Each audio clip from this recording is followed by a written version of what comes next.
Good morning everyone, কেমন আছো সবাই? আশা করি সকলেই ভালো আছো। আবারও চলে এলাম একটা ব্লগ ভিডিও নিয়ে তোমাদের সাথে। আমার আজকের ভিডিওতে সবাইকে স্বাগত জানাই। এখনই সকাল 9টা মতো হবে, এখন থেকেই আমার ভিডিওটা শুরু করলাম। আর আজ ঘুম থেকে উঠতে একটু দেরি হয়ে গেছে, যার কারণে সকাল থেকে আর ভিডিওটা করতে পারিনি। তো সকাল সকাল আজ উঠতে পারিনি ঘুম থেকে, কেননা একটু দেরি হয়ে গেছে। এই 6:30 মতো বেজে গেছে ঘুম থেকে উঠতে। আসলে স্কুলে এক্সাম চলছে, তো আজ লাস্ট ছিল, আজ ড্রয়িং ছিল, তোকে প্র্যাকটিস করতে বসালাম। আর এখনও চলে গেছে ছেলেকে নিয়ে স্কুলে। কথা বলতে বলতে চলেও আসছে, ছেলেকে দিয়ে এসছে। আর আমি এদিকে কাপড় কেচে মেলতে এসেছিলাম। আর ওকে যদি বলছি যে বাইকটা একটু সরিয়ে রাখো, আমি এখনও উঠোনটা ঝাড় দিইনি, এখন ঝাড় দেবো। আমার কথা শুনেনি, ও বলছে আমাকে এই, আমি বলেছিলাম এই সাইড দিয়ে রাখো, আমাকে বলছে তুমি তো সাইড দিয়েও ঝাড়ু দেবে। তার মানে ও এখানে রেখেছে, এখানেই রাখবে। তো আর কিছু করার নেই, আমি তোর ব্যাগটা সরাতে পারবো না, এখানেই থাক, আমি আমার কাজটা করে নিই। দেখো এতক্ষণ রৌদ্র ছিল না, এখন এই যে রৌদ্র হচ্ছে। আর গরমও দিচ্ছে প্রচুর পরিমাণে, বৃষ্টিও হচ্ছে, গরমও দিচ্ছে, সব কিছুই হচ্ছে। জানো তো, কাল বৃষ্টি হয়নি বলে এই যে উঠোনের সামনে দিকে গর্তটা আছে, সেই গর্তটার মধ্যে জল জমা হয়নি। তো 2-3 দিন আগে বৃষ্টির জল এখন অবধি জমা আছে। আর এখন না এই গর্তটা একটু ভরে যাচ্ছে, কেননা আমি এই যে উঠোন ঝাড় দিয়ে যত জাবড়া যত ধুলোবালি আছে সব আমি গর্তর মধ্যে নিয়ে ফেলি, যার কারণে গর্তটা ভরে যাচ্ছে। আবার কাল রাত্রে যদি আবার বৃষ্টি হতো, তখন আবার এই জলও জমা হয়ে যেত, উঠোনোর চারিপাশেই জল জমা হতো, কেননা উঁচু নিচু আছে। আর এই যে দেখুন, আমাদের বাড়ির সব থেকে ছোটো মেম্বার ইনি, ওর কাকাই বাইকটা এনে রেখেছে বলে ও এসেছিলো কারিগরি কিছু করতে। তো আমি যাচ্ছিলাম বলে ও চলে আসছে। চলে এলাম হাত পা ধুয়ে রুমে। আর সকালে ঘুম থেকে উঠে আমি নাইটিটা চেঞ্জ করে নিই, যার কারণে আমার আর বাসি কাপড় ছাড়তে হয় না। এবার বিছানাটা তুলে নেব। আর অনেকগুলো কাপড় কেচেছি, যার কারণে আমার নেড়ে দিতে একটু সময় লেগেছে। তো কাপড় ধুয়ে কেচে নেড়ে দিয়ে তারপর উঠোনটা ঝাড় দিয়ে এসে একটু সময় বসেছিলাম, কেননা অনেকটা টায়ার্ড লেগেছিলো। আর এই বেড কভার না আমি কালই চেঞ্জ করেছিলাম, তো আজ আর এটা বদলাবো না। আর আমি এমনিতেই বেড কভার এই 2-3 দিন হওয়ার পর আমি তুলে নেই, আর ইউজ করতে ভালো লাগে না। তো অম্বুবাচীরা আজ 3 দিন মতন চলছে, কাল তো অম্বুবাচী ছেড়ে যাবে। কালও আমি বেড কভারটা তুলে কাচাতে পারবো না, কেননা অম্বুবাচী ছাড়ার পর সদবাড়া নাকি কাপড় কাচাতে নেই, কিছু পরিষ্কার করতে নেই। যারা অম্বুবাচী মানেন, যারা অম্বুবাচী রাখেন, ওনাদেরই জন্য এটা। তো অনেকে আবার অনেক সদবাড়াও আমি দেখেছি যে অম্বুবাচীতে কাপড় কাচেন না। তো অনেকের অনেক নিয়ম থাকতে পারে, তো আমরা এরকমটা করি না, আমরা সব কিছুই করি। অনেকে দেখেছি সিঁদুরও পরেন না, নাকি অম্বুবাচীতে নাকি সিঁদুর পরতে নেই, কিন্তু আমরা সিঁদুর পরি, আলতা সিঁদুর আমরা সব কিছুই করি। তো কথা বলতে বলতে আমার বিছানা গোছানো হয়ে গেছে। আর এই ছেলের কাপড়গুলো প্যান্ট কয়েকটা ছিল, এগুলো কাল আমি ধুয়েছিলাম, তো শুকায়নি কাল। রাতের বেলা রুমে রেখেছিলাম, ফ্যানের হাওয়াতে ভালোই শুকিয়ে গেছে। তো এখন আমি গুছিয়ে রেখে দিলাম ওর বাস্কেটের মধ্যে। এবার রুমটা ঝাড়ু করে নেব। আর আজ যেহেতু আমাকে বাকি এই রুমগুলো ঝাড়ু দিতে হবে না বা মোছাতেও হবে না, কেননা যিনি কাজ করেন তিনি তো আজ এসছেন, তো আমার আর এক্সট্রা কোনো কাজ করতে হবে না। তো আমার রুমটা আমি ঝাড় দিয়ে দেবো, ভালো করে গুছিয়ে নিয়েছি, এবার ঝাড় দিয়ে দেবো আর উনি এসে মুছে দেবেন। আমার নিজের রুমটা না আমার নিজেকেই ভালো করে গুছিয়ে টুছিয়ে ঝাড় দিতে বেশ ভালো লাগে। আর আমি নিজে গোছালে আমি স্যাটিসফাইড হই। কথা বলতে বলতে আমার ঝাড়ু করা হয়ে গেছে। আর একটা রুম থেকে দেখো কত নোংরা বেরিয়েছে। হয়ে গেছে আমার, এখন আমি যাব স্নান করতে। আর ছেলেকেও আনতে চলে গেছে ওর বাবা, ছেলেও এক্ষুনি চলে আসবে।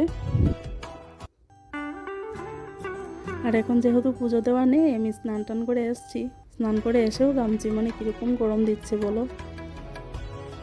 এখন একটা কাজ করব, সেটা দেখাচ্ছি তোমাদের। তো এটা একটা চাদর মেখলা হয়, আমার খুব পছন্দ হয়েছিল এটা দেখে, তো এটা আমি কিনেছিলাম, একজন ফেরিওয়ালার থেকে নিয়েছিলাম এটা। তো এটার নাম হলো, এটা টস কটন হয়, উনি বলেছেন এটা টস কটন, কিন্তু আমি পুরোটা জানি না, কারণ আমরা তো আর মেখলা চাদর সবসময় ইউজ করি না, তো সবটা বলতে পারবো না। আর যেহেতু নেওয়ার অনেক দিন হয়ে গেছে, এটা আমি ব্লাউজ পিসটাও আমি সেপারেট করিনি। তার মধ্যে যেহেতু এই মেখলার মধ্যে, এই চাদরের মধ্যে আবার পটি লাগানোর ব্যাপারটা থাকে, পটি পাটটা, তো সেই পাটটাও আমি এখন কেটে নেব। আর এই যে ব্লাউজ পিসটা কেটে নিয়েছি, এবার ব্লাউজ পিসটা ভাঁজ করে রেখে আমি বাকিটা কেটে নেব। আর এই যে ব্লাউজ পিসটা আমি আলাদা করলাম, এটা হলো মেখলা, মেখলাটা আমি রেখে দেবো। এখন সেলাই করবো না, যেহেতু ছেলেও গড়ে চলে এসছে। আরও গড়ে আসার পর না খুব দুষ্টুমি করে, ওকে রেখে মানে আমি অন্য কোনো ছোটো ছোটো কাজগুলো আমি করতে পারি না। তো এটা হলো মেখলাটা, বাজ করে রেখে দেবো, অন্য সময় সেলাই করব যখন আবার ভিডিও করব। আর এইগুলা কাপড় মানে গরমের সময় পরলে খুব বেশি ভাল লাগে, যেহেতু সিল্ক টাইপের না এগুলা। আমার কাটা হয়ে গেছে। আর এইগুলা হলো পাড়গুলা, মানে এই পাড়গুলাকে জয়েন্ট করে করে চাদরটার মধ্যে লাগাতে হবে। তো যখন লাগাবো নিশ্চয়ই তখন শেয়ার করব। আর আমি বিছানায় যেহেতু কাটছি, একটু আস্তে আস্তে কাটছি, কেননা একটু রিস্কি হয়ে যাচ্ছে। আর যদি কেঁচিটা চাদরের মধ্যে লেগে যায় তো সেটা কেটে যাবে, সেজন্য আমি একটু আস্তে করে করে কাটছি। সকালবেলা তোমরা দেখলেই আমি অনেকগুলো কাপড় কেচেছি আজ। যেহেতু অম্বুবাচী ছাড়ার পর আমি এতগুলা কাপড় একসাথে কাচতে পারবো না, সেই জন্য আজই আমি কেচে দিয়েছি। তো এখন শুকিয়ে গেছে, রৌদ্র হচ্ছে বলে কাপড়গুলো তাড়াতাড়ি শুকিয়ে গেছে। তো এখন আমি বাজ করে করে রেখে দেবো। আর জানো তো, অনেকগুলো কাপড় যেহেতু, এখন যদি আমি বাজ না করে রেখে দেই তো পরে আমার আলসে লেগে যাবে, আর ভাত খাওয়ার পর আর করতে পারবো না। আর এই নাইটিটা একটু ভিজা আছে গলার দিকে, এটা আলনার মধ্যে রাখলেই শুকিয়ে যাবে, ঘরের মধ্যেই শুকাবে। কেননা ঘরটাও আমাদের না, মানে রুমটা প্রচুর পরিমাণে গরম হয়, এই জানলা দিয়ে রৌদ্র ঢুকে, যার কারণে গরম হয়ে যায় রুমটা। আমার মেশিন ঢাকার ঢাকনিটাও আমি ধুয়েছিলাম, আর কাপড় কাচতে গিয়ে এই যে আমার মেশিন ঢাকার ঢাকনিটাও মানে ফেটে গেছে একটু জায়গা। তো এখন আর বের করার সময় নেই, অন্য সময় আরেকটা বের করে এটা চেঞ্জ করে নেব। দরজার পর্দাটাও আমি লাগিয়ে নিলাম, এবার আমার কমপ্লিট। আর এদিকে দেখো, একটা কাজ মানে করতে গিয়ে, প্রোগ্রাম করতে গিয়ে আরেকটা হয়ে গেল, আমার রাতের মেনু চেঞ্জ হয়ে গেল। তো আজ রাতে বানাবো ভেবেছিলাম, এই যে কাঁকরোল বের করে আমি ভিডিও করছিলাম। তো যাই হোক, কাঁকরোলটা বের করে যখন ভিডিও করছিলাম তখনই আমার বড়মশাই হাজির মাটন নিয়ে। আর আমি আজ ভেবেছিলাম যে কাঁকরোল পোড়টা যখন করব তো এগুলো রান্না করতে না একটু সময় লাগে, তো আমি তাড়াতাড়ি করে চলে এসেছি রান্না করে। আজ আর ছেলেকে আমি মানে পড়াইনি, ও আজ পড়তে বসবে না, আমাকে বলেছে ওর এক্সাম শেষ, আজ আর পড়তে বসবে না, তো কাল থেকে আবার স্টার্ট হবে পড়াশুনো। তো আমি ভাবলাম আজ যখন পড়াতে হবে না, তো আমি তাড়াতাড়ি করে রান্না করে চলে যাই। আর ও আসার পর চাটা করবো সবার জন্য। এখন আমি এই যে কাঁকরোলটা কেটে আমি সেদ্ধ করে নেবো, কেননা পুর করার আছে, আর বাটটা বসিয়ে দিয়েছি। আর বর এসছে বলে এখন আমি চাটাও করে নিয়েছি। আর এই যে বললাম কাঁকরোল পোড়ের কথাটা, সেটা আজ আর করবো না, অন্য ভিডিও শেয়ার করব কীরকম বানাই। আর এটা এখন ফ্রিজ থেকে বের করে আমি ভিডিও করছিলাম, আবার ফ্রিজে তুলে রাখতে হলো, কিছু করার নেই। নিয়ে আসছে মাটন, এখন মাটন রান্না করব। আর দেখি একটু ছানা আছে, সেই ছানা দিয়ে তরকারি করে নেব। আর এদিকে বাটটা আমার হয়ে গেছে। আর মাটন নিয়ে আসছে যেহেতু, সেটা ধোয়া হয়নি, ফ্রিজে রেখে দিয়েছে। এবার আমি চার কাপগুলো ধোয়ার পর আমি এটা মাটনটা বের করে ধুয়ে নেব। চার কাপগুলো আমি আগে ধুয়ে নিচ্ছি, কেননা মাটনটা তো আমাকেই ধুতে হবে। আর মাটন যেহেতু আমি ভিতরে দেবো না, তথাপিও মানে আমাকেই ধুতে হবে, সেজন্য আর মাটন দেওয়ার পর আর বাসনটা ধুতে ইচ্ছে করলো না, সেই জন্য আগে চার কাপগুলো আমি ধুয়ে নিলাম। তারপর মাটনটা ধুয়ে আমি ম্যারিনেট করে রেখে দিয়েছি। সেরকম মশলা কিছুই দিইনি, জিরে গুঁড়ো, হলুদ গুঁড়ো, লঙ্কা গুঁড়ো, একটু ধনিয়া দিয়েছি, দিয়ে ম্যারিনেট করে রেখেছি, নুন তেল এসব দিয়ে। আর সব মশলাপাতি আমি গুছিয়ে নিয়েছি, মানে সবজি, এই যে আলু আজকে লম্বা লম্বা সরু সরু করে কেটেছি, একটু ছানা আছে, এটা দিয়ে পাতলা ঝোল করবো, কেননা শাশুড়ি মারও গ্যাস মতো হয়েছে। তো আজ আমি ভেবেছিলাম যে ছানাটা আছে, যে ছানার কালিয়া করব গ্রেভি করে, আলু টালু না দিয়ে। তো পরে দেখলাম শাশুড়ি মারও পেটটা খুব একটা সুবিধের না, সেজন্য ভাবলাম তো পাতলা ঝোলেই করেই ওনারও হয়ে যাবে। আর মাটন বসাবো বলে আমি গরম মশলা ফোড়নে দিয়েছি, আর তেজপাতা দিয়েছি। আর আমি মাটনটা রান্না করার আগে সবসময় তেলের মধ্যে আমি একটু চিনি অ্যাড করি। তো চিনিটা দিলে কি হয়, কালারটা সুন্দর আসে। চিনিটা না যখন ক্যারামেলাইজড হয়ে যায় তখন আমি পেঁয়াজটা দিই। পেঁয়াজ কুচিটা দেওয়ার পরে পেঁয়াজ কুচিটা যখন, আমার কথা পাকিয়ে যাচ্ছে, পেঁয়াজটা যখন লাল লাল হয়ে যায় তখন আমি মটনটা দিয়ে দিয়েছি।